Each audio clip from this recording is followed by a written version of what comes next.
আসসালামু এই অ্যাডভোকেট সাহেবের আরেকটি বাথরুম।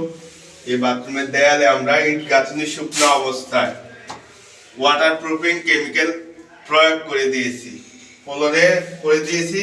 বাকি আছে এই জায়গায় আর এই জায়গায় বাকি আছে, এটা করে দেব, আজকে করে দেব।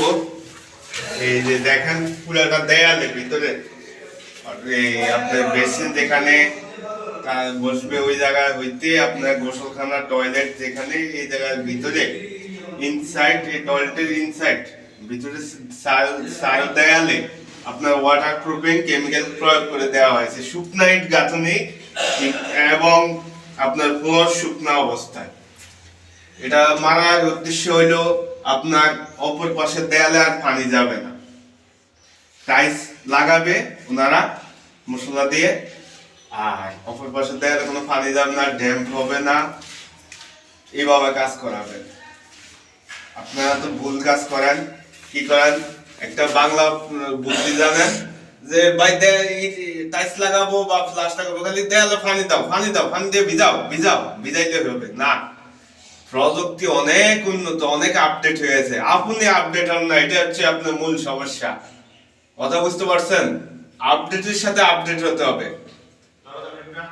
এই ধরনের কাজ করাবেন। এই যে এখানে এখন তো যত পানি দেওয়া হয় দেয়ালে, অপর পাশে দেয়ালে পানি যাবে, অপর সাইডে দেয়ালে পানি লাগবে না, ঠিক আছে? এই ধরনের কাজ করাবেন। আপনি ভুল করবেন, ভুলে মাসুল আরেকজন দেবে, এটা তো হবে না ভাই। কথা বুঝতে পারছেন?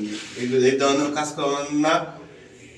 এই যেই প্রযুক্তি বলতেছি, টয়লেটে আপনি যখন টাইলস করবেন অবশ্যই আগে ইট গাঁথনি শুকনো অবস্থা, ফ্লোর শুকনো অবস্থা আপনার এই ধরনের কেমিক্যাল করতেই হবে, বাধ্যতামূলক ওয়াটারপ্রুফিং কেমিক্যাল করতে হবে।